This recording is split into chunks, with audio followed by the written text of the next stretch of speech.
What's up, Fight House fans? We're back with another great week. Solid episode 17. It's me, Jason Sutcliffe, with Tristan Keddy. And we got a goodie. We're going to start off tonight. We got Trevin Giles in the house with us. We have, who else? We have Jimmie Rivera. We have Andre Harrison. We have Ian Heinisch. And we close out the show with Kurt Holobaugh, fresh off his Dana White Tuesday Night Contender Series victory, where he was also picked up and handed a new UFC contract. Multi-fight contract. Yeah. So, we got a real good one lined up for you guys. I hope you stay with us and enjoy it, and we'll be right back. We'll have Trevin Giles on the line to talk about his dominating debut in the UFC. Stay with us. Ladies and gentlemen, referee Mark Smith has called a stop to this contest at 2 minutes, 54 seconds of round number 2. Declaring the winner by knockout, Trevin the Problem Giles. What's up, Fight House fans? We're back with Trevin Giles on the line, fresh off winning his debut fight with UFC. What's going on, Trevin? Welcome to the show, man. Thanks for joining us. Thank you. Thanks for having me. Absolutely, man. Coming off a big win. It was good to see you get out there. How'd it feel? It felt great. It was a big opportunity, obviously, being able to fight for the UFC, and it went my way, so it was pretty good. One thing I noticed, man, you fought at light heavyweight. What was the reason for that? Well, we had a short notice, so I think the first time I even got contacted to fight was like an 8 days notice. Right. I think I even had less time when I actually found out who my opponent was. So they asked me if I could make 185. I told them yes. Then I started cutting, and then it didn't feel so good. I started wondering about how I'd perform under such short notice after cutting so much. So I ended up telling them if they could find anybody at 205. We had a guy that agreed to it, that he fought at 185 and 205. So it was just a good matchup. We didn't have to wait for it, and so it was good. It was good. It worked out that way. I know things were getting frustrating for you there for a little while, but this year things have kicked off to a good start for you. You got your university graduation, you got your lady friend, now you're in Las Vegas. You're doing everything seems to be going real well for you, man. How's this feel, like the whole process and stuff? Does it feel like a weight off your shoulders now that you've got that shot? Yeah, it's a real big deal for me. It's something I've been waiting on for a long time. Fighting for legacy. I used to, after every fight, I'd say, I wanted to go to UFC. That was my next step. And I did that for a few fights. It was getting a little frustrating at first because I always thought the next fight would be that fight. And then also, just dealing with trying to graduate, and it was a lot at once. So 2016 was kind of rough for me. But I prayed on it and everything, and it all kind of came together at once. So it was perfect timing. Absolutely. What was it? Talk to me about your nerves and stuff going into the event. Did you have any when you landed in Vegas? When did everything start to become really real for you? You know what? Honestly, I feel like it still hasn't yet just got real to me. Yeah. But I will say one of the things I can speak to what felt different, and really it was just the quality of everything. So how they treat us. As soon as I got there, they had a car ready for me. I thought they thought I was somebody else. All right. But they were treating us real good. And then not only that, but like the weigh-ins and everything, so that was definitely different. But as far as getting in there and actually fighting, I think I get zoned in enough to where it just didn't feel different. It was another fight for me. As a guy that's watched a few of your fights, when I was watching the fight, I was sitting around with the buddies because I'm a fight fan first before anything. And I had said to them, because a lot of them didn't know too much about you at the time, and I said, like, sometimes he has a slow start. He ends up in a little bit of trouble early, but he always seems to rebound and, like, pull himself out of it. But that didn't happen in this fight. You seemed to control everything right from the jump. Was there anything different about your prep, or you just seemed to come out of the gate different? Well, yeah. Number one was just that, it was a big fight, so, and I watch when I'm preparing for fights, I don't just watch other people's fights, but I also watch my own fights. Right. So when I look back at my fights, I can see that I'm a slow starter. So that's been always something that I wanted to correct. I've always wanted to correct that. So when we came in, I did take a little bit of a different approach. I still let him get off a little bit too much. I didn't like it. He was able to land flush. some flush kicks to my body. But yeah, I mean, once he did that, I knew I had to start turning it up a little bit and close the distance. When did you realize you had control of the fight? 'Cause, I mean, you pretty well dominated the fight. I mean, he did land some shots, like you said, early on in the fight. But when did you feel like you took over the fight?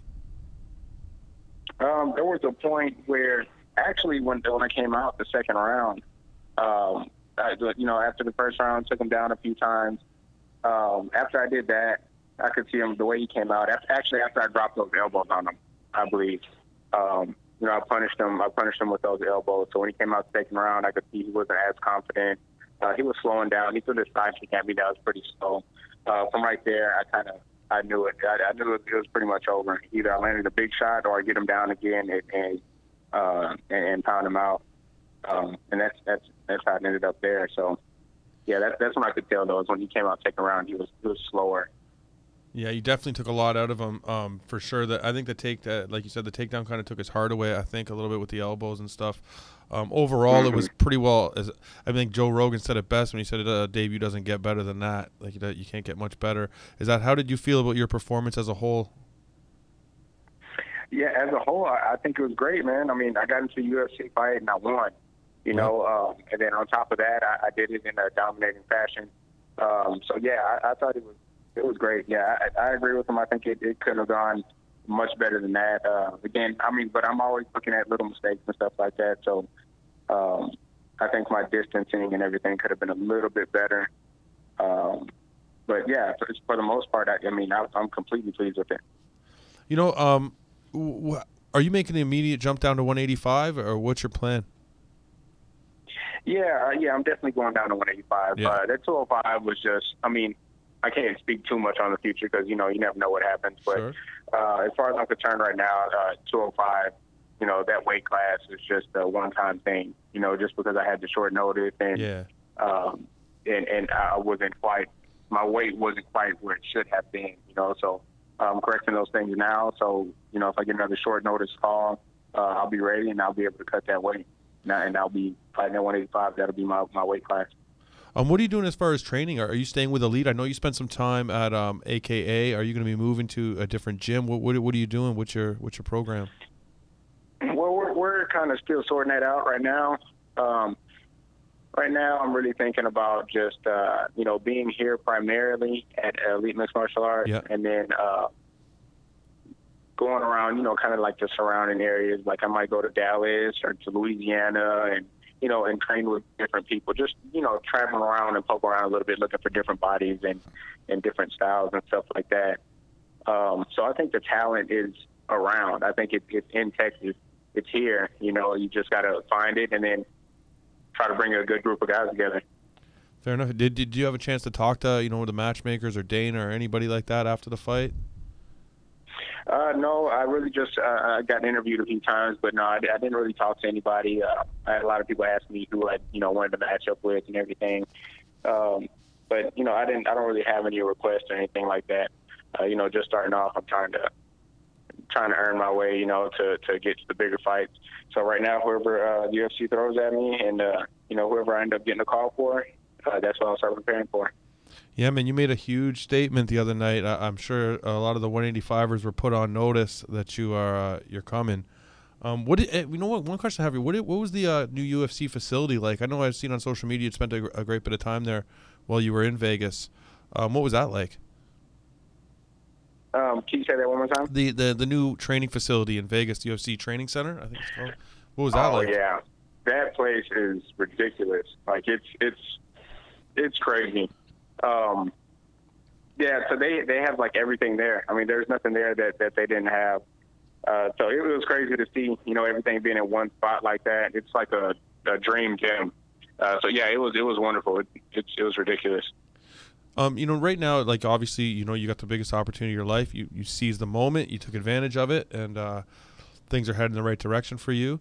You've also just graduated school. How much focus are you going to be putting towards your law enforcement career, or is it right now kind of heavily MMA based, your focus?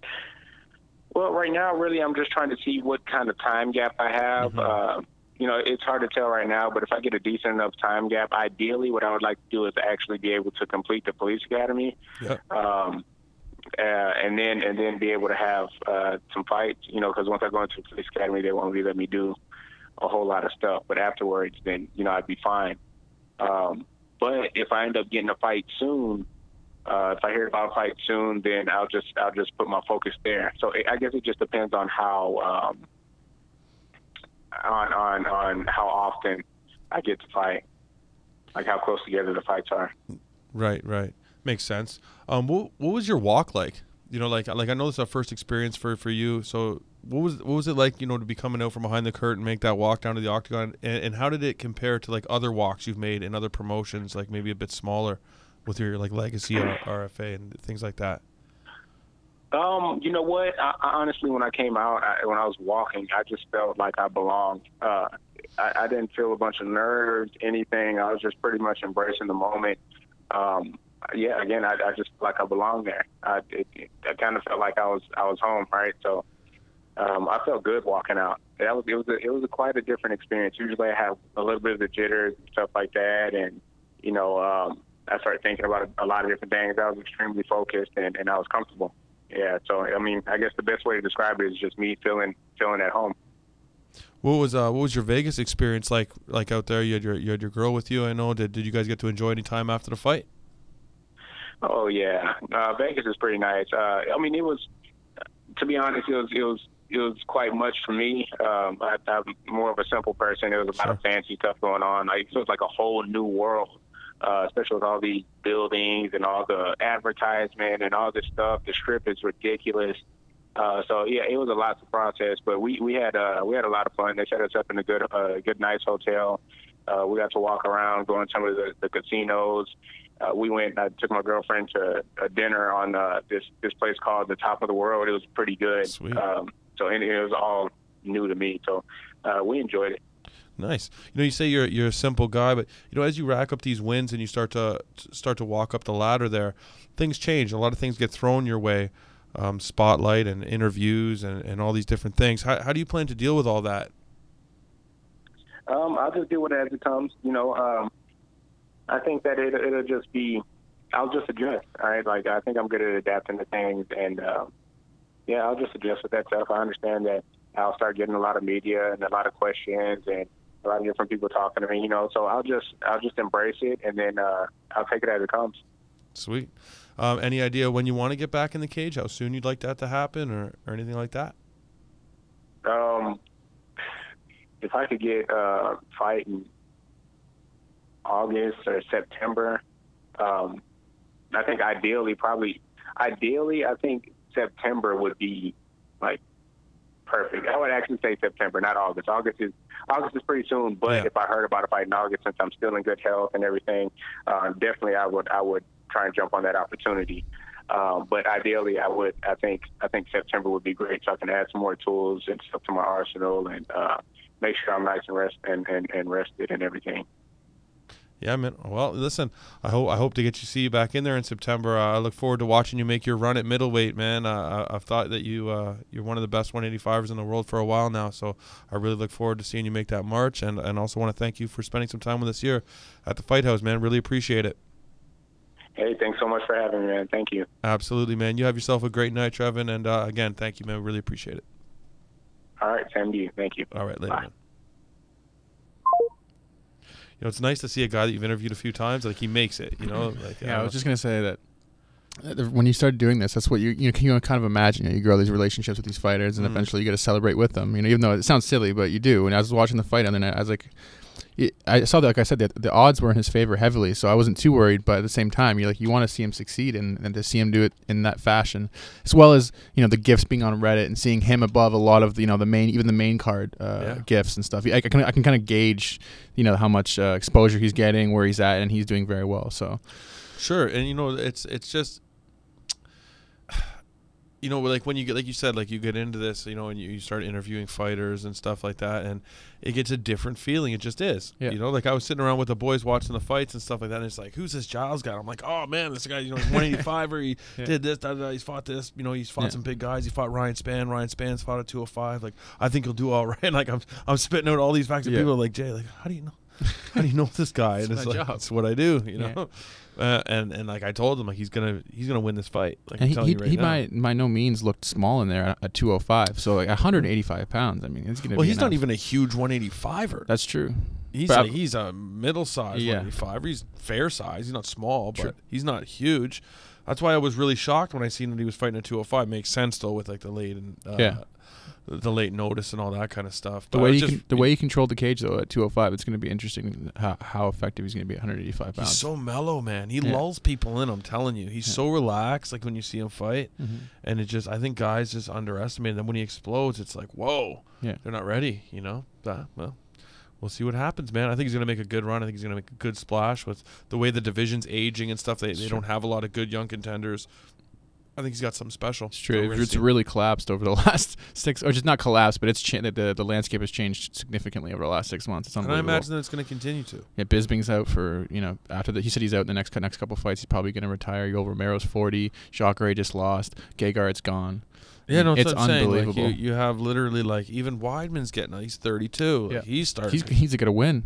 He needs to get a win badly. Yeah, Gastelum's really the highlight. But anyway, yeah, that's another conversation. But Gastelum, I think he beats Weidman. But anyway, that's for another conversation. This is Trevin's moment. It's true. I was really happy to have him on the show. Like I said, I look forward to seeing him to make his run at 185. I think he can do damage.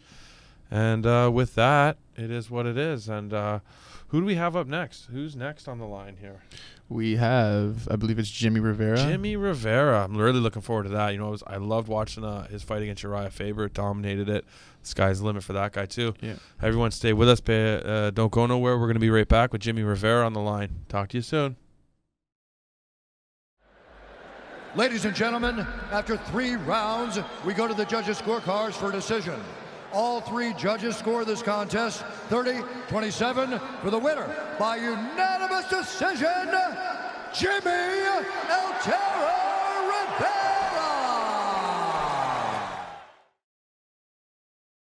What's up, Fight House fans? We're back with Jimmie Rivera, who's set to take on Thomas Almeida at UFC on Fox 25 this month on the 22nd. What's going on, Jimmie? Welcome to the Fight House, man. Thanks for joining us. Hey, man. Thank you. Thanks for having me. Absolutely, man. How's everything going? How's camp, prep, all that good stuff? It's always good. I mean, camp's always fun, training and getting ready for a fight. The dying part sucks, but everything else is good. Man, you might be the first person I've ever spoke to that said training camp was fun. Yeah, man, it's fun. I train all the time. Training camp's always fun. I don't mind the training. I don't mind the fighting. I'm half Puerto Rican, half Italian, so I like to eat. So I have a problem. I can't put down the fork. So when it comes to the cutting weight part, that kind of sucks. But it's fun. Everything's fun all besides that training. I just, when you have fight camps, you always work on different things to get ready for that opponent, and you get better at new things. You get better at things that you already do. You know what I mean? And when you're not training, you're still getting better, but you're not as focused as you are now, getting these techniques down and getting really good. So I enjoy camp. I enjoy training. I have a great team behind me, Tiger Showman himself and Team Tiger Showman, my teammates. So I can't complain. Absolutely. You got a really big fight coming up against Thomas Almeida. But before that, man, you're coming off a huge win over Uriah Faber, Hall of Famer. What did that do for your confidence? It was kind of more like a dream come true. Like, I got to train with him a couple years back, and him and TJ, but it was just like a dream come true, fighting someone that, as I grew up in the sport, I was like, that guy's cool, Yeah, and I got to fight him, and it was I was a little bit amazed. I was a little starstruck. It was cool, and I had fun. Came up there with the victory. It was a tough third round, getting poked in the eye, but I ended up being able to finish the fight and came out with unanimous decision from all 3 judges, so I can't complain. Absolutely. That moved you to 4-0 in the UFC. How far do you feel like you are away from a title shot? Do you feel like this fight with Almeida could put you in that mix? Because right now there's kind of 3 guys at the top, and everyone's kind of jockeying behind that. Do you feel like you could move into that mix of 3? Yeah, I got to come with an impressive win. An impressive win over Almeida could throw me right in the mix of title contingency. It just depends on where the cards lie. I mean, you got right now, hopefully, which will happen soon, Cody and TJ fight, so maybe that could push me into it. But I can't say or promise anything. It all depends on how the outcome is. You're only as good as your last fight. Sure. we kind of watched Max Holloway go through a little bit of this. Is it a little bit frustrating when you got this 3-card or like this 3-horse race at the top, and like everyone's kind of deciding who's going to fight each other out of those 3, and is Dominic going to get his rematch, and that you have all these discussions going on? Is it kind of frustrating to be kind of just on the outside of that conversation? Yeah, I mean, it really is. It is in a way, and then you have Dominic saying, "I'm waiting for the winner." Mm-hmm. I'm like, you either could have got the rematch right away, or if you don't want the rematch right away, step to the side and or defend your spot. I mean, he's the number one. He's on number 1 ranked right now, so either defend your spot or fight for the belt. So he decided to wait, so he should defend the spot. So I mean, that's my opinion. But everybody has their own opinion. Everybody has their own opinion about it, of what he should do or what he wants to do and this and that. I just think if you're there and you're not fighting for the belt, the number 1 ranked guy, you have to and defend your spot. Absolutely. Cody, he jumped right to a title shot with his win over Almeida. Is that kind of like the same idea you're hoping to do? And how do you feel like you match up with Thomas Almeida? I mean, I think I match up great with him. He's a tough opponent, but again, he's at a different skill level than I'm at. As far as I'm told, an impressive win gets me up there, gets me a title shot. That's my goal is, 1 fight at a time. I'm not really worried about what's after Thomas right now. I'm really just worried about what I have in front of me as him. What do you feel like you're going to have to do really well to walk out with a W against Almeida? Just a good training, for all that stuff leading to the fight, all that preparing and training. I'd say that's the most important thing. When you get in there with him now, we saw some guys able to get to him with the strikes and stuff and the power shots. How do you feel like you could end this fight? How do you see this fight ending? It's either me ending with a submission or a knockout. Yeah, you have any round? You think it'll be like a draw it into the later rounds early? Like, do you feel like you have a better shot early? I could take the fight wherever I want. He wanted this fight. They told me this was a good fight to get me. He pushed me forward. The UFC told me so. He wanted this fight. He's got a tough fight because I could take the fight wherever I want, whether it's grappling, wrestling, striking. So it's kind of like free will. I get to control the outcome of where I want to fight him. When you come off of a win over a guy like Uriah Faber, do you feel like Thomas Almeida is a step forward or a step backwards as far as strictly from a competitive standpoint, strictly from the competition of it? Well, when you have the UFC telling me and the matchmakers telling me that the rankings don't matter, this is the next person to help you get to a title shot, then it doesn't matter to me. You know what I mean? The rankings are really just for the casual fan, so they know who's the top fighters in each weight class. So it really doesn't matter to me going with the ranking system. What matters to me is who's going to get me closer to the belt. Right. And if Thomas is going to get me closer to the belt, then I'm going to do it. Is it frustrating when people tell you that the rankings don't matter and you're watching yourself kind of like climb up the rankings? It's like, okay, well, what do where does that come? It's frustrating now because where I'm at. Right. But it is what it is. I just kind of got to roll with the punches and keep going. Absolutely. Absolutely. Do you feel pressure? Do you feel pressure to knock him out, to end it devastating fashion? I want to go in there. I want to let it go. With him, I'm looking forward to the fight. Cruz. Faber kind of, every time I came in, he would disengage and run away. And Thomas is one of those guys that bites down the mouthpiece and go to war. So that's why I'm excited to fight for him, because he's going to stand there and we can bang it out. It's going to be fun. You know what I mean? And I don't have to chase him.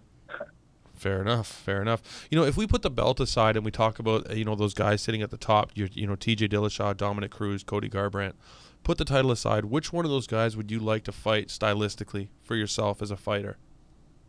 I mean, I got to fight. I got to train with Dillashaw a couple years back, and I had fun with him. I took out their mentor coach Faber, so I think the next in line would be Cody to take out. But again, I don't know what's going to happen with the fight, but I don't really care. I just want whoever has the belt. Whoever has the belt, I want that. Fair enough. Listen, man, I want to thank you for coming and taking some time to talk with us today about the upcoming fight. And I know you're a busy guy. You're getting pulled in lots of directions, especially as the fight gets closer. So we would want to thank you for taking the time to talk with us, man. Really appreciate it. Hey, no problem, man. Anytime. Thanks for having me, obviously, of course. Absolutely. I appreciate it. No problem, man. Pleasure was ours. Maybe we can get you back on after the fight, and we'll talk about it. Sounds good. Just message me. Let me know. I appreciate you. And then, if anybody ever wants to stop by, hang out, I got a school in New York City, 34 East 23rd Street. And I just want to take a quick thank you to my my two sponsors, NutriBio and Tiger Fight Gear. Awesome, man. No problem, and that would be awesome. Thanks a lot. And, yeah, hopefully we'll problem, talk to you soon. anytime. Have a great night, bud. You too. Later, Jimmy. Bye. Cool guy, man. Yeah. You know, this is a fight. It stylistically could be a very interesting fight against Almeida. Sure. Yeah, we don't agree. I mean, I think Almeida might be able to. I was saying earlier, I think it's his toughest challenge to date. You thought that maybe it might have been Uriah, just entered the Hall of Fame, so you definitely could be right, but. I mean, he's a scary opponent. The thing about it is that even if Uriah is the tougher challenge of the two, they're different challenges. Yeah, for sure, 100%. Yeah, right. They're very different. Yeah. in the challenge. Yeah. So even if Uriah is the tougher challenge, there could be aspects of Almeida's game that are tougher. Yeah. For Rivera to adapt to Mm-hmm. than they were in the Uriah fight. Like he said, like he's going to bite down on the mouthpiece of fight. Uriah kind of disengaged. Yeah. So they bring a set of different challenges, which what makes it interesting. You know.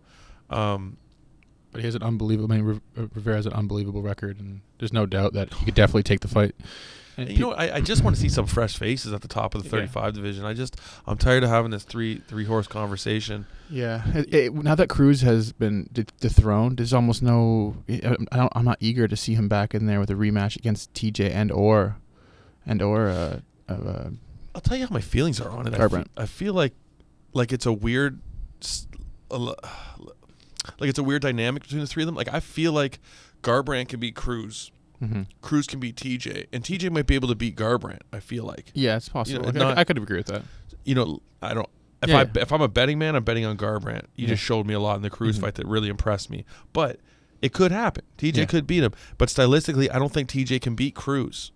I feel like Cruz, he's kind of TJ adopted his style, but Cruz has mastered his style. So, you know what I mean? I understand. There's like a stalemate between the three fighters at the top. Yeah, and I just feel like I want to see someone else jump in there that can maybe shake that up for me, you know, and give me something. For sure. So I'm hoping either Almeida or Rivera, but, you know, since Jimmy came on the show, I'm cheering for Jimmy. That's how I'm doing it. For sure. I'm just saying, I hope Jimmy's not underestimating him because, I mean, MMA fans seem to have a really short memory. Right before that Garbrandt-Almeida fight, everybody was saying, this is the next guy to challenge. You know, no one was saying they're going to beat Cruz, but this is the next guy to challenge for the title. I think it's like he said in the interview, it's like, what have you done for me lately? What's their last fight like? Sure. So I hope he takes this one seriously. I imagine he would, man. He's on the come up. Yeah, you know, I don't imagine that he's taking it anything but serious. Yeah, you know, doesn't really have a choice, but you know, it's gonna be good. We're gonna tune in. It's gonna be good, and we'll see what happens. Someone's gonna be pushed into that talk with the top three guys. Yeah, so top echelon. You know, one of the two of them. It'll be interesting to see how it goes down, but we will be right back. And who is up next, Mr. Tristan? Andre Harrison. Andre Harrison, featherweight champion. Today. Yeah, the undefeated. PFL Professional Fighters League featherweight champion, undefeated at 16-0. Andre Harrison. We got him on the line next, so stay with us, and we'll be right back with Andre. Talk to you in a minute. Fight fans, after 5 rounds, we go into the judges' scorecards. Here are the totals. Both Belkey and Nelson have it 49-46. Rocky Fields has it 48-47, all for your winner by unanimous decision. He is still the undefeated featherweight champion of the world, Drain the Bull Harrison. What's up, Fight House fans? We're back. We got Andre Harrison on the line, the PFL featherweight champion. What's going on, Andre? Welcome to the show, man. Thanks for joining us again. What's going on, guys, man? Thanks for having me. Absolutely, man. You know, you got a big fight coming up. How's everything been, man? How's your prep? How's everything going? Everything's going good, man. I'm feeling real good, you know, and everything's going the way it's supposed to, you know. I've been having some great sparring sessions, great workouts, man. I'm feeling everything is, you know, coming like how it's supposed to. You know, fight camp's going good. Absolutely, man. And there's no better place to do that than up at Belmore, right? I know you guys you got a good little thing going on up there. Lots of good sparring and whatnot. I mean, everybody in this region, they all know Belmore has the hardest sparring around, you know, and that's kudos to the gym, you know. But we've had everybody in here. Gian Vellante is getting ready to fight. Oh boy, I forgot the gentleman's name, but he has a big fight coming up on the Long Island card. and he's been in here sparring with Chris Weidman, who also has a big fight. He's fighting Kevin Gastelum on that card. Yeah. You know, so those guys been in here throwing down. You've had, you know, Dennis Bermudez, Chris Wade has been in here throwing down. Shane Burgos and Jimmie Rivera. Just everybody, man. Everybody's been in here throwing down myself. So, you know, it's definitely, you know, a great place to go if you know you got a hard fight coming up and you need to be prepped. This is where you're going to want to be. Yeah, man, that was a gauntlet of killers you just ran off there, man. It's got to be some rough days over there. To be doing that. Yeah. You know, so it's definitely one. So go ahead. Go ahead. I'm sorry. No, it's okay. Finish what you're saying, man. I was going to say it's definitely one of those places where if you're not feeling up to it, like, you know, you don't have your A game, it's going to be a long day because nobody has any sympathy. They're going to go. True. I guess, you know, you can't have it any other way, right? Listen, with the PFL, man, you're getting ready to fight on the 29th. How does this work now, man? I thought they weren't starting till January. So what are these cards now? How's this play together?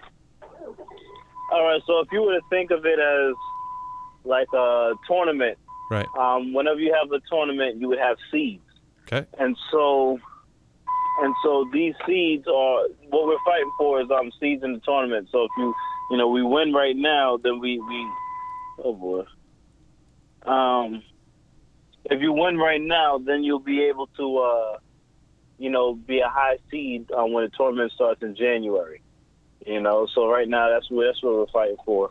Okay, so are you a champion for PFL, or are you like the #1 seed? Like how?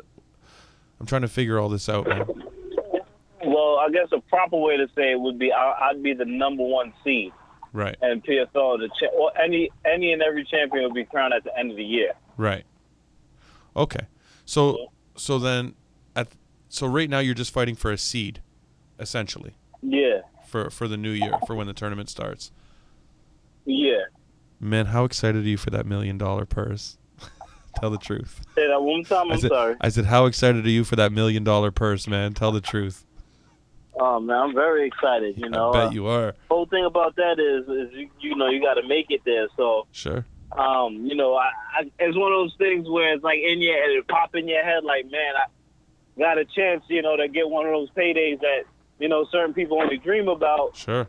But at the same time, you can't look past, you know, your opponent and worry about that fight, because if you do, you might not even make it to it. So, is that a hard thing to balance?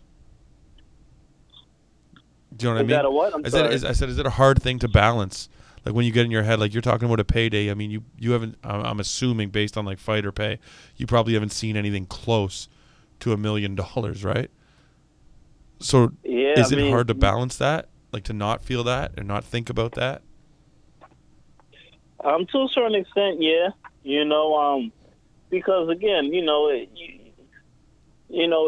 you'd like to think about, you know, all the hard work you're putting in, and you'd like to, you know, believe that all of it is for a reason. And so, you know, that $1 million is, I mean, you know, $100,000 or $200,000 is life changing. You know, sure. You're talking about $1 million. That's being able to do things. You know, if you wanted to open up a restaurant or a new gym or buy, you know, a house, and like this is money where you can pretty much do whatever it is that you want to do. True. You know, and so for a lot of people, you know, for anybody that's, you know, interested in this, like it's a huge thing.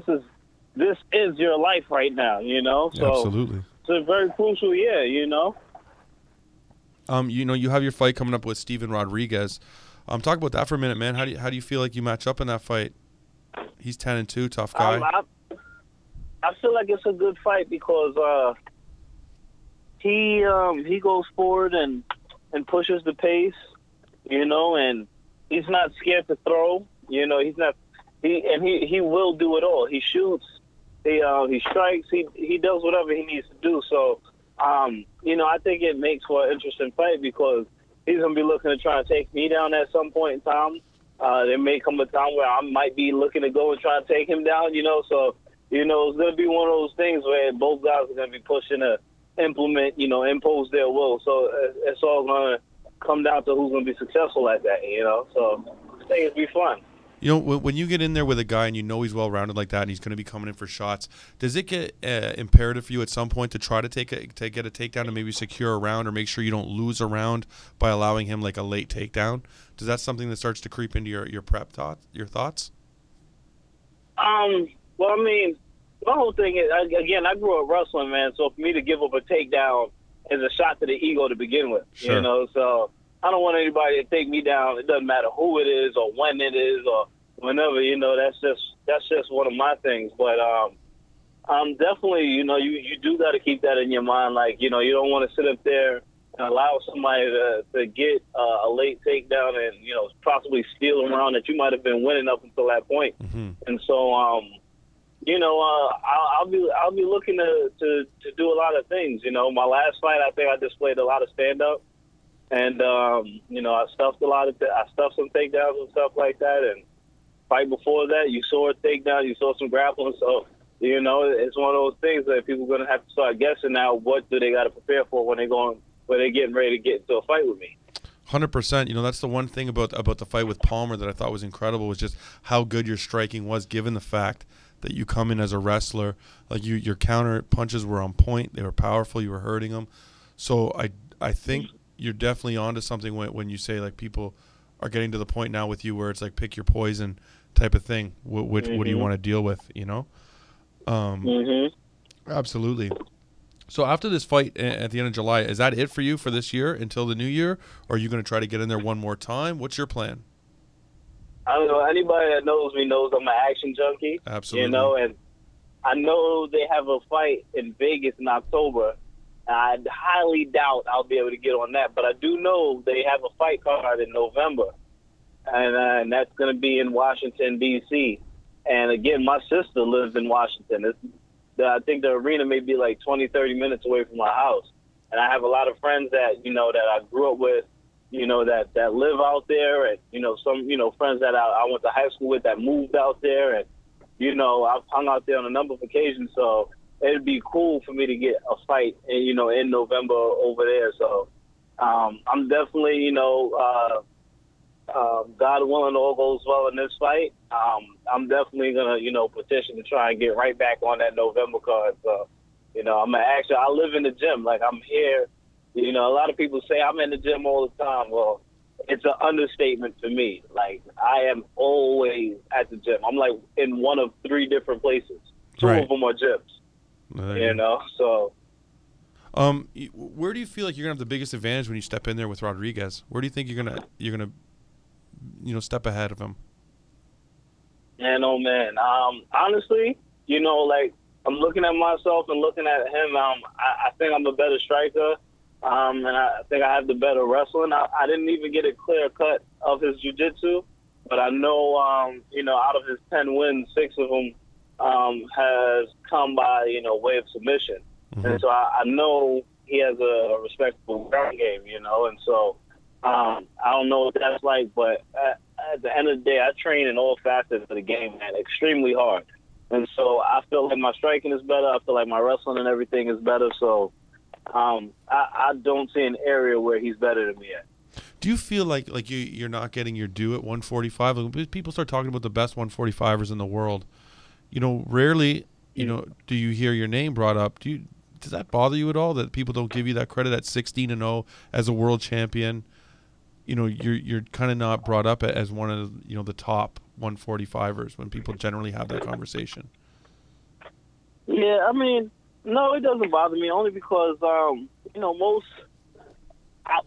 not a big talker. Right. And so because I'm not a big talker, a lot of people don't really know who I am or whatever. And it's not till somebody see a picture and then they're like, well, who the hell is this guy? Like, why is somebody saying he's good? And then when they look me up and they see my record, they're like, oh, shit. Yeah. This guy's 16-0. Like, that's no easy, thing to get to. And then from there, I get a little recognition, but I don't really pay what people think, too much attention. For me, it's all about what I believe, and sure. I think I'm the best 45 on the planet. That's just how I feel, and you know, I feel as long as I go out there and I'm feeling, you know, in a position where I can fight, I'm healthy, and I'm going, I feel like I can beat anybody. Absolutely. You know, last question I have for you, man. How do you see this fight ending? How do you feel like you're going to end this fight? Well, I have a goal board at my house. Right. And I have it written down, July 29th, second round TKO. Second round TKO. All right, man. Yeah, now I know where to place prediction. my money, man. Now I know where to put my money. Oh yeah. Well, if you were a bet man, who would you bet on, and how would you see the fight going? Well, if I'm being honest with you, I don't 100% know too much about Steven Rodriguez. I haven't had a chance to watch too much of his stuff. I would probably, if I was a betting man, I would say a dominant unanimous decision, just because I've seen what you can do. I've seen how dominant you can be in there. That's me being honest. If I was going to bet my money, I would probably bet on you for a unanimous decision. But that being said, I like your gold board, man, and I always like to see a good TKO. So, you know, I'm willing to go with that too. You know what I mean?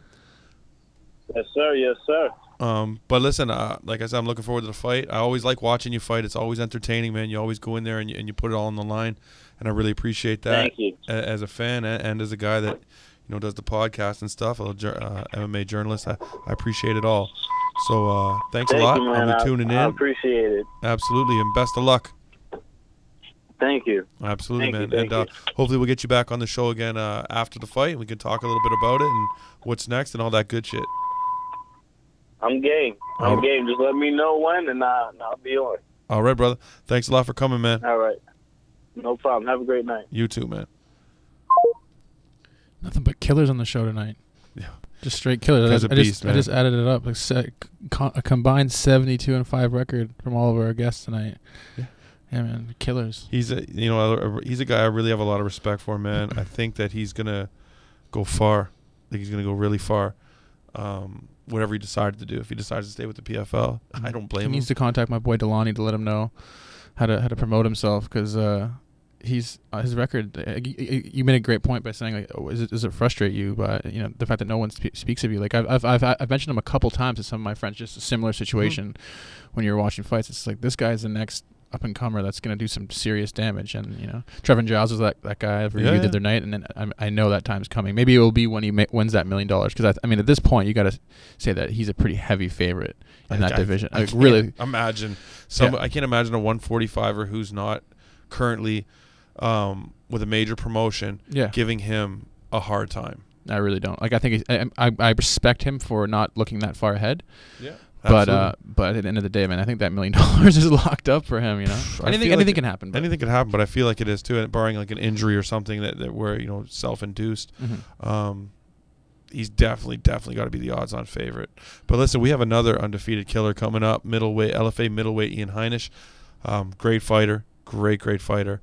Really looking forward to seeing what's up next for him. So we're going to talk to him about that. And that's that. So when you come back and you're with us, we will have Ian Heinisch on the line. So stay with us. We'll be right back. Bye. Ladies and gentlemen, your referee Adam Martinez calls a stop to the fight. 2 minutes, 38 seconds of the very first round for your winner by tap out. Due to shoulder lock, Ian the Hurricane Heinisch. Heinisch takes it 8-0 now for the Hurricane. What's up, Fight House fans? We're back with LFA middleweight Ian Heinisch on the line. What's going on, Ian? Thanks for coming to the Fight House, man. Welcome. Hey, how's it going, guys?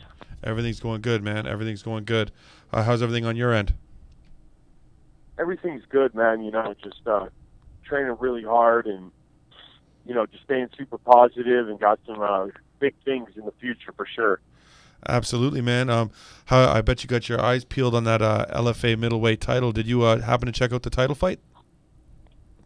Yeah, so that's coming soon. That'll be announced pretty soon. But yeah, I'm definitely gonna be fighting for that title. You know, hopefully there's a short notice in the UFC or something else. The Professional Fighters League has reached out to me, so you know, I just need to weigh out my options. I'm staying very positive, and I know it's kind of a hard time, I'm not going to lie, you know, in between making some decent money fighting, but right there on the border, and any slip-up can be, you know, fatal. Sure. But I'm just staying super positive and training my ass off, and I'm ready to go. What did you think of the middleweight fight between Anders and Allen? You know, I wasn't impressed at all. He swung really wide. He just jumped off the line like he still thought he was in football. And that style, I feel like I would eat him up. I'd finish him. You know, he kind of was able to exploit Allen with explosive athleticism, the way he was getting in and scooping up. But you're a really athletic guy yourself. Do you feel like you can kind of nullify his athletic abilities and kind of exploit the mixed martial arts side of things as opposed to like the more athletic side of things? Oh yeah, I mean it's a huge advantage. People underestimate the power of being super athletic, and you know I'm one of those guys that's at the highest level of athleticism. So we can hit head to head, and this ain't football. We're wrestling. I've been doing my whole life. Comes into play if you know he's going to charge in. It's going to be an easy takedown, and my stand up. Don't sleep on it. You know. Absolutely. Where do you feel like you'd have the biggest advantage over Anders? You know, I just feel like this is my destiny, and he's a body in my way. And there's just a fire in my chest when it comes down to it. It's not even about skill. I'm going to walk through him, and you know, all respect to him. It's nothing against him. But this is my destiny, and I'm going to get that belt in the UFC. And I'm just enjoying the journey. You know, I'm having fun. You know, speaking of journeys, you've had your own journey. You know, you had legal troubles. You've served time in multiple countries. You've been through a lot. Do you feel like mentally that puts you on a different level than these other guys, just surviving those elements and those places? Oh, yeah, 100%. You know, I've been through some dark times that, you know, I don't know if a handful of Americans have felt, but, you know, I've been kicked out of 2 countries and a continent by the age of 25. I was just completely out of control, and, you know, I found a way to fight those demons, you know. Through MMA and God and yoga, I can really fight these demons now, and I'm just channeling all towards positivity. You know, I want to be the number one in the world, and I'm going to do it soon, and it's going to be the icing on the cake to my story, and it's going to be a book, it's going to be a movie, and I'm excited. So I'm just going to keep pushing forward. My style is really coming together. Guys are scared of the takedown. They're getting hit with shots. They're getting taken down. I haven't lost a round in 14 fights, so I'm ready to go. Your last fight was deadly, man. I don't know what, I'm no jiu-jitsu ace, but I don't know what that submission was. You locked up. You had his arm in a weird, torqued up way. I'm not sure what that was, man, but it was super impressive, super strong. Yeah, so, I baited him into it. You know, you tried to block the punches. I caught the arm. I actually call it a leg Americano. Okay. Because it's a similar motion to the Americano, but you're doing it with your legs. So you can pop your hips through, which I had to do with him because you almost snaked out of it. And, you know, it popped his shoulder twice. I don't know if it completely broke it, but, I felt it a loud 2 pops, and then he tapped. Wow. So it's a dangerous move for your arm. Yeah, man. You know, I swear to, I was watching it, and I remember just cringing myself when I watched the torque on the arm and just the way that it bent. It was a super impressive performance, and I'm sure that's what's put you right in line to fight Anders for that middleweight title. But, you know, other things, you just brought up the PFL contacting you. How are you feeling about that as an option? You know, they said I'm in the running. I don't want to talk about it too much. Okay. Man, that's a great opportunity. I mean, what fighter doesn't dream of winning a tournament and getting $1 million? Right. Plus, you have that on your resume. I mean, could be a once-in-a-lifetime opportunity. So, it really excites me. I'm excited to hear that, and I've always kind of had my eye on it, and I've always kind of envisioned winning a big tournament like that because I love to compete in tournaments because it's a great feeling because you know you're the best out of the entire group. You haven't just beat one guy. You're better than all these guys. So, you know, cool feeling, and go ahead. No, sorry. I didn't mean to cut you off, man. No, you're good. What I was, you know, one thing is, how do you weigh this out? You know, you want to get in the UFC, obviously. You know, that's the goal for a lot of guys. But then you have this opportunity kind of knocking at the door. Like, what comes more, like the money or the prestige of fighting for like the UFC, for the biggest stage in the sport? So the goal is always the same goal. It's to be number one in the world, whatever that means. You know, it could change in years to come if it's UFC, Bellator, whatever, but to be the number one in the world, the highest organization. But, you know, definitely the UFC going fighting for 10-10, it's a great step up from where I'm at, but to have an opportunity to win that lump sum of money is just, you know, right in the beginning, it's like hitting the lottery. And, you know, like Justin Gaethje just kind of hit the lottery in my eyes. Oh, my God, right? And you know, I knew he was a badass, but that was gangster. And, you know, that he tripled or quadrupled his value in one night. Pretty awesome. Man. You know, I watched that fight the other night, and I swear to you, I can't remember a debut that good. Well, you know, it's potential fight of the year for sure. God. They get my vote as of now. And you know what the crazy part is there's a lot of people, like, you know, I like to say there's two types of fans. There's MMA fans and there's UFC fans. Yeah. And there's a lot of guys that had no idea about Justin Gaethje, but they don't realize that every one of his fights are like that. Like, that's just who he is. I know.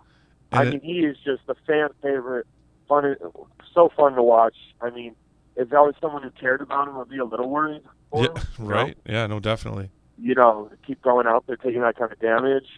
But, you know, good for him. And to put him in a bracket where he's in the same weight class as some of the biggest draws in the UFC, Nate Diaz, Conor McGregor, obviously. Oh, man. So, the future is bright, and I love that. I love seeing a Colorado kid come up. Oh, man, the kid's dynamite. And you know, the thing is like, I was saying the other night, I said, like, I feel like we could see Conor McGregor calling him out in another year. Like, if he keeps having... he tweeted on it. Did you see? Yeah, he tweeted on it, talking about the performance. Yeah. Exactly. That's what I mean. You got his attention. I feel like he could actually be getting, like, the call out from Conor, because I think Conor would like it stylistically, but he knows it's a draw. That's what I love about Gaethje. I mean, he's not up to fight. He's not looking for it. He's just being a straight gangster in the cage. Oh, man. And they're going to come to him. Yeah, that's exactly what's happening. And it was like... You know, that's super cool. I think so. And I mean, he took home $100,000 in bonuses, plus he got $200,000. Took out $300,000 in total. Oh yeah, for sure. You know, you know, that's what I feel. You know, when the old World Series of Fighting, this crazy tournament that hasn't happened since Pride days, and you're still not making that amount of money. Yeah. And so, you know, it gets me excited. Because even if it happened once, you got that money, you got that on your resume. I mean, now what's your value? So 100%. I see very good potential in that. Absolutely. And I mean, the UFC, I mean, you're talking about literally a year of your life, right? Like, I mean, the UFC door's still open. After that, maybe more open than ever before.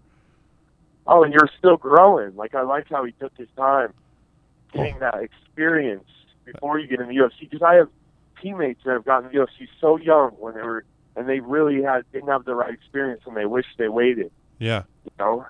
And then there's like me, who I'm like just dying to get in there and show the world what I'm about. You know what I think is going to be interesting for you, man, is I think when you do finally break, I feel like you're going to become a fan favorite with your backstory. With people love stories like that, man. People love people that come back from adversity. They're drawn to them. It's who they are, you know. And everyone loves a comeback story. 100%. You know? And I feel like when you do finally pop, and people are like, oh, like Izzy and Heinisch, then it's going to be different for you too. Like, I believe that. I believe that, like I said, people will rally behind the comeback story. Like, they will rally behind the adversity. So I think you got bright days in your future as well. Yeah, you know, I believe the same thing, and everything happened in my life for a reason, and I am who I am today. And I truly believe that this all, you know, has to be a full circle thing. So, you know, I do my best. You know, I help as many people as I possibly can. I'm going to start speaking in prisons.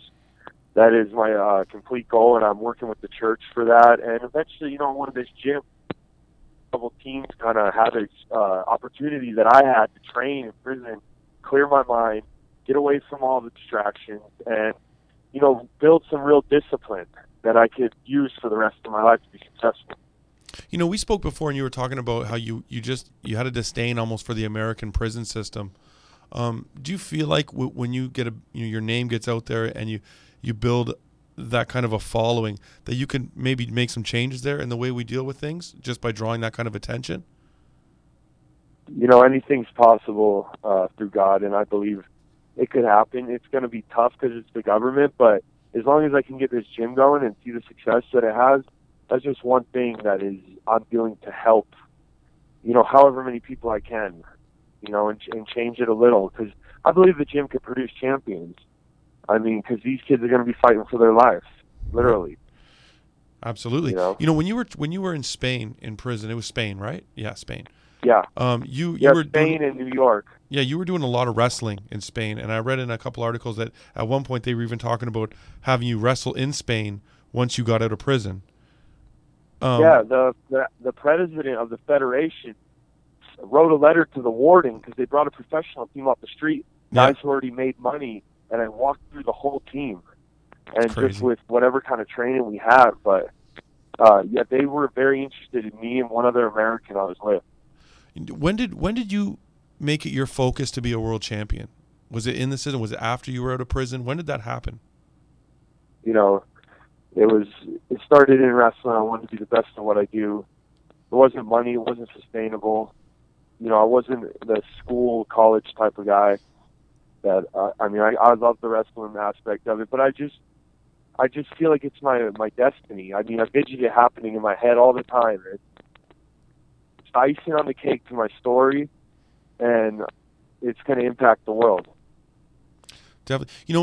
Does fighting give you, like, I used to be in trouble myself. We kind of touched on that before as well when we were talking. Yeah. And I remember that, when I was younger, it was about the rush. It wasn't always about like making a ton of money, but it was about that rush, that gut feeling when you're doing this, when you're living in that sort of a life. Do you find that fighting has kind of replaced that for you? Like it's given you that? Yeah, that's funny you say that, because you can't really ever you can't lose an addiction. You can't. True. Absolutely. But you can replace it with something positive. Certain people are out there that, it's a rare breed, but there are people out there like that live for that high, that rush, whatever it is they can get, and 100%. They know who they are. And yeah, it's like I do other stuff too. Like I'm doing, double backflips in the rivers. I do tons of yoga. I get out of my comfort zone as much as I can. I dance salsa, I dance bachata. I feel like everything, it's all movement, it's all rhythm. And yeah, I do all kinds of stuff that gets me going, gives me that rush. Definitely. I can definitely appreciate that, man. I kind of figured it might be something similar. Skydiving. Skydiving. Nice. Living on the edge, man. Yeah, it's just, it's just a lifestyle that I live for the rush, and it's, obviously you got to be safer and smart about it, but sure. There's no other feeling like it. Agreed, 100%.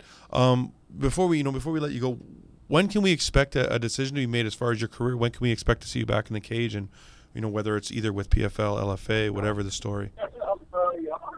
Yeah, just watch out for August and September. That's the projected dates. Okay. It's going to be earlier, but it's coming. Give me a few months. I'm sure I'm going to have announcements, hopefully within 2 weeks. So sweet. I'm excited. Awesome, man. I really look forward to seeing you back in the cage. I'm a big fan of your style and you and your personal journey and your story. Thank you. And hope we can get you back on the show maybe around fight time and talk about whatever fight you got planned. Yeah, it's been a pleasure getting to know you, and hope we can talk again soon. Yeah, man, 100%. Thanks so much for the time, Ian. All right, guys, have a good one. You too, bro. Later. Take care. All right, love. It's got one of the coolest stories, man. Yeah, man, it's like that Lee Murray thing, I think about it. Lee Murray, Lee Murray's he's the man. But think about it, how much of an impact he has. Like I was reading an article the other day about him, and it's just because he's the bad boy. People like that, and then also if you can turn it around, it's 1,000 times even better. People love that story, man. Yeah, people have always loved that story.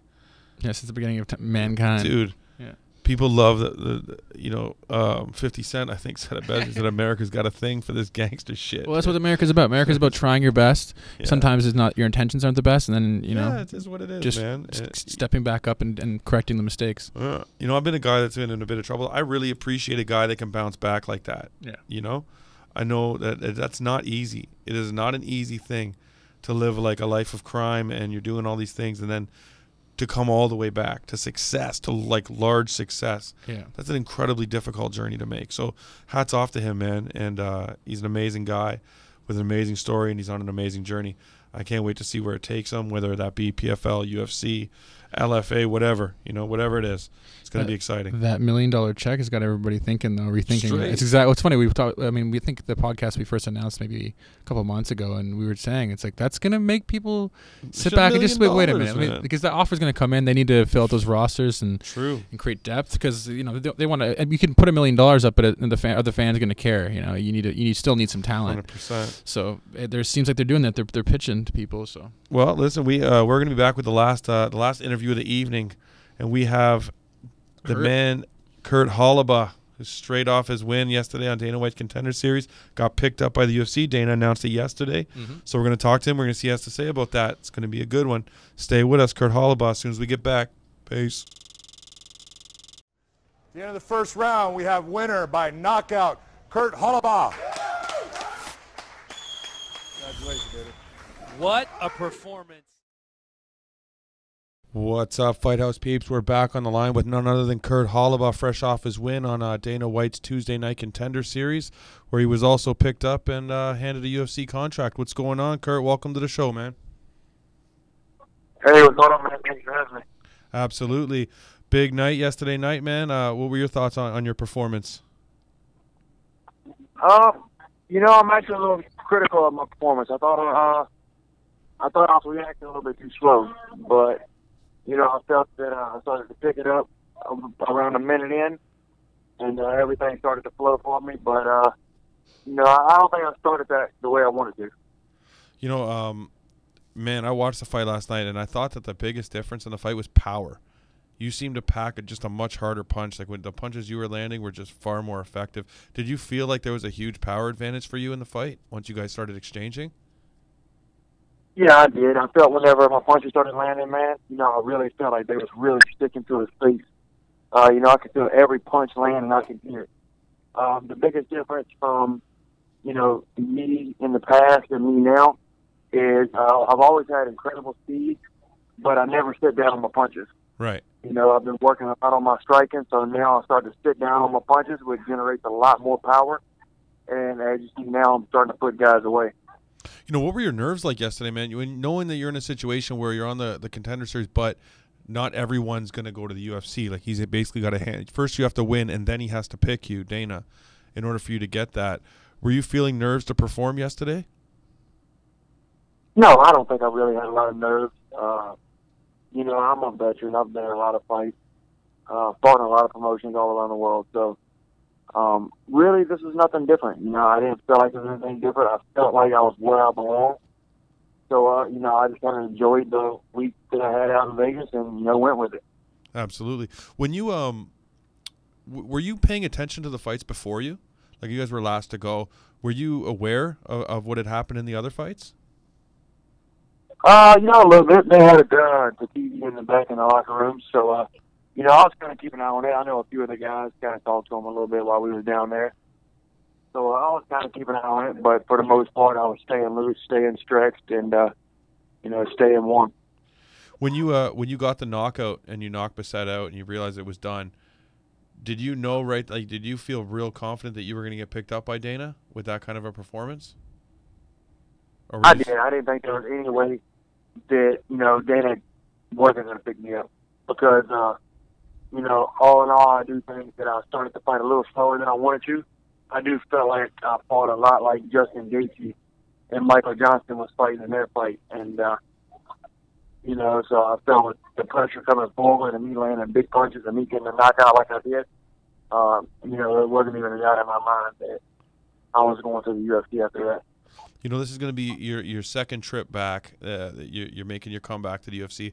How much better prepared do you feel you are this time around? I feel like I deserve to be there. And, the last time I made it, I was extremely young, even, young in the sport. I think I only had 9 or 10 pro fights. And, I like to say I was more of a fan back then. I was still in a fan's perspective. I'm still getting starstruck by a lot of these fighters that I see walking in the doors, back in 2013 versus now. I see a fighter in my weight class, and I'm like, yeah, I got my eye on you, man. So it's a different story. So I see fighters now that, in my weight class or I have potential to fight, and I automatically look at them as opponents, and, this is where I belong. Speaking of which, when you appear in the UFC, will you be doing that as a lightweight or a featherweight? I think that's still kind of undecided right now. I think I can be a monster featherweight if I choose to stay at featherweight. I had a really good weight cut working with George Lockhart and, his nutrition skills. So, and, I rehydrated really good. So, I cut down to 145 pounds, and I was probably pushing 170 pounds when I entered the octagon. So, I don't know. It's going to be a tough decision. I'm going to sit back. I'm going to think about it. I'm going to talk to my coaches.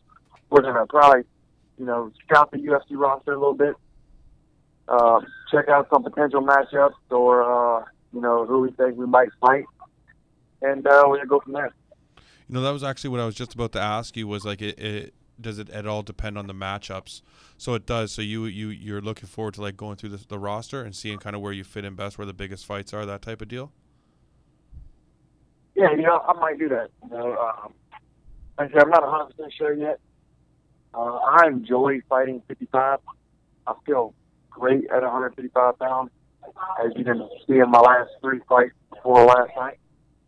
So I know I can do either one, but, the way it's going to work in the UFC, they're not just going to let you jump back and forth to whatever weight class, you want to fight. You got to pick one. So I'm going to think about it. I'm going to scope the rosters out. I'm going to see what matchups I like the best. And I think we'll go from there. What were your feelings when you woke up this morning and it all sits in that, like, I'm back, like, I made it, I'm in the UFC, like, I accomplished the goal? What was your feelings like when you finally absorbed it? Yeah, it's really surreal. It's just I know how hard that I've worked to get back to this moment.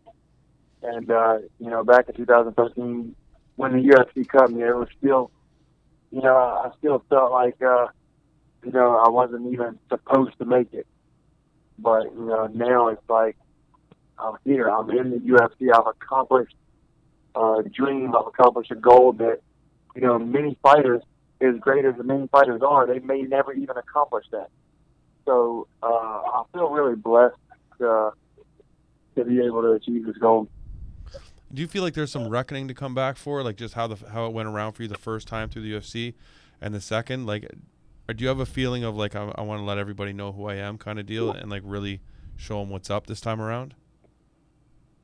Yeah, there's probably not a lot of people that still don't know who I am, but I'm definitely looking to step up into the UFC on a big card here soon, and really have an outstanding fight, get some fight of the night bonuses or performance of the night bonuses, and really make my name stand out. What was did you get to talk to Dana at all besides the minute and a half that we saw you on camera together? Yeah, I talked to him for a few minutes in the back. How did that conversation go? Did you guys talk about anything in regards to the fights? Not really. But I just told him that, I'm coming for the bonuses. I said, that's what I want. I want to be able to provide for my family and give my kids nice things. And he said, let me tell you something. He said, Justin Gates just come in from the outside UFC and won 2 bonuses in the same night. He said, the money's there, go get it. And I said, you ain't got to tell me twice. Amen. He walked out with $300,000 the other night. That's crazy. Oh, yeah, absolutely. Do you have when would you want to get into the cage next? When could we expect to see you in the cage? I got my hands a little banged up. I got stitches in my finger. Right. I'm going to take a week or 2 off to scope some stuff out. And I'm looking to probably make a return around October. I think the UFC has a card in October at the T-Mobile Arena. November at Madison Square Garden would be amazing. But we're just going to see how it plays out. I'm sure, those cards are already getting booked and getting stacked up. So, we'll see what the UFC throws at me. Absolutely. You know, when you were in the ring with Bissett, was there a moment that you realized that it was your fight for the taking? Was there anything that happened or anything you picked up on that you're like, yeah, it's mine? Man, when I stepped into the cage, I knew there was no way I was losing that fight. I knew the only way I lost that fight is if he literally put me to sleep. I was not losing the decision, and I was not quitting in that fight. So, I can look in his eyes and I already knew that, this was going to be no different than my last 3 fights.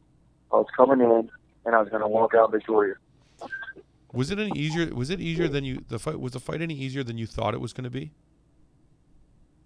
I'm not going to say that any fights are easy, right, or even easier than I thought it would be. It's just, I think I started landing clean earlier than what I normally do. Normally, I look to counter a lot, but as I was countering my punches, I could feel them sticking. So, and then once I felt my punches landing, I can start seeing the damage on his face. And whenever I see damage on an opponent's face, that's like a bull seeing red. It's like I can see the finish coming. I love the damage to face of my opponent. Mm-hmm. And, and it's like a target for me. So I just, I kept on sticking with the jab. And, eventually I set it up for a right hand. 100%. One thing I had asked another guest we had on tonight that had spent some time in Vegas this past week, but how did you enjoy the new UFC training center? I actually didn't even use it. Oh, you didn't? This past week. Nope, I didn't even go down there. The UFC had it at the Palms place, hotel and casino. They had a workout room set up for us with pads, scale, mat. We had a sauna, a few floors down from me, steam room, hot tub. So, I didn't even go over there. I didn't need to do any hard training for this week. My hard training was done.